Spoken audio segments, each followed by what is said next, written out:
Grand Rising, good people. Y'all know what it is. It's Adam Coleman, the Tru-ID. And yo, of all the videos that I put out thus far, this one right here is going to blow your mind.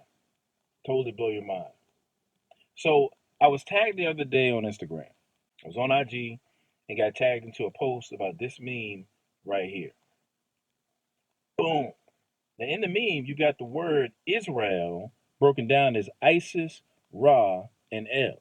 Now, we're not going to talk about how they basically just plugged in letters to suggest that Israel is referring to the guys in the picture, and amazingly didn't provide not a shred of evidence to substantiate this claim. I mean, never mind doing the real work of providing evidence and argumentation.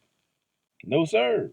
When folks post stuff like this with insufficient evidence, I guess they just suspect us to take their word for it. That just because word A is spelled similarly to or sounds similar to word B, then word B must have come from word A.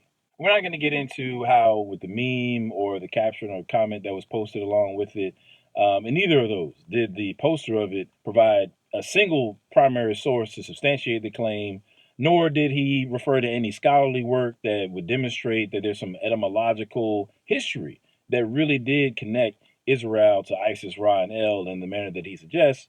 But we're just going to never mind that for right now.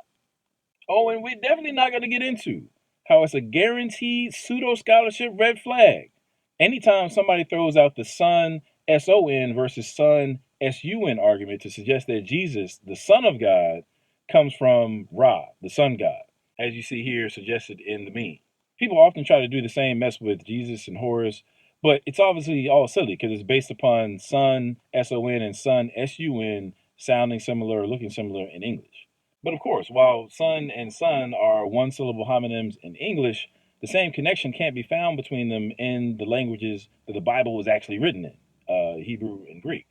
And since the son, S-O-N, son, S-U-N, homonym connection isn't found in the Hebrew or the Greek, and English wasn't even invented till several centuries after the completion of the Bible, then the whole son theory connecting Jesus to Ra just totally falls apart. But y'all already knew that, so we're just going to lay that aside for right now. In this video, I want to get down to business.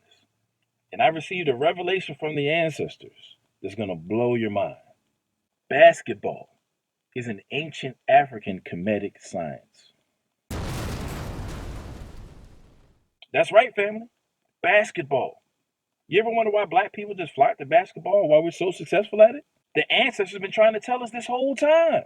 Basketball is all about Kemetic principles, and I'm about to prove it to you right now. Keep the knowledge.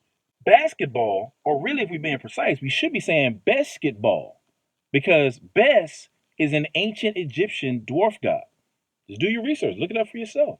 And in the ancient world, vowels were often interchangeable, so you could say Bes or Bas, as we see in the word basketball.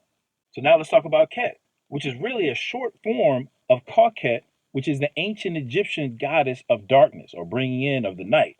And the last syllable is easiest of all to figure out because the word Baal comes from the word Baal, which is the Canaanite god, which y'all see that right there in your Bible. Baal was the god of the Canaanites, which was another dark-skinned people in that region, and they would have known about Baal and Kemet because he was prominently worshipped in the ancient Near East. Now this is where it gets deep. What was the animal that was used to represent Baal? The bull. Now, who is considered to be the greatest basketball player of all time? Michael Jordan of the Chicago Bulls. And it gets even more crazy because for the longest, people argued that the three greatest players of all time, or the trinity of the NBA, if you will, was Jordan, Magic, and Bird. Now, obviously, you have Jordan as in the River Jordan, which represents water because in the Kemetic sciences, everything is created from the eternal waters of the noon. And Magic, which represents power, played for the Lakers. Lakes is another reference to water. And then you have Larry Bird, which is a clear reference to the Falcon Horus or Haru, but y'all not even ready to have that conversation. So let's just talk about Jordan, which again is a clear reference to the River Jordan, which by the way is mentioned over 185 times in your Bible. Jordan was born on February 17, 1963, which means that astrologically he's an Aquarius. What does Aquarius mean? Water carrier.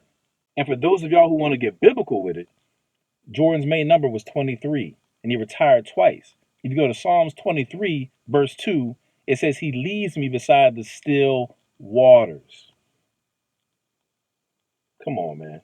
See, that's why back in the 90s, if you was a baller and you could shoot, they would say that your J was wet. And they didn't even understand the science behind it. But anyway, now I'm about to bring it home for those of y'all who still doubt me. Who is the player that they're saying has now possibly surpassed Michael Jordan as the GOAT? LeBron James.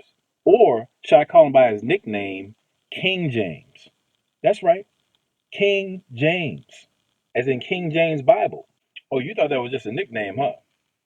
See, that's why I got to wake y'all up. See, what they don't tell you is if you break down LeBron numerologically, you get this. L is the 12th letter of the alphabet, so it has a value of 12. E is the 5th letter of the alphabet. B, you get a value of 2. R is the 18th letter. O is the 15th letter. And N is the 14th letter. That's right. If you add all those up, what do you get? 66. The same number of books as in your King James Bible. Y'all gotta wake up, family. Matter of fact, I'm about to end this video right now because I can't even hit y'all with any more of this information. The answers have been trying to tell us. Basketball is a game, but it's not a game. Ball is life, y'all. Listen, I don't believe a word of what I just said, but if you do, I've got some alkaline water imported straight from Flint, Michigan that I would love to sell you. Just hit me up at consciouslyconfused@wokemail.com and I got you. And in the meantime, remember this. Hot sauce doesn't lose its flavor when you pour it from one bottle into another. Hotep Shalom.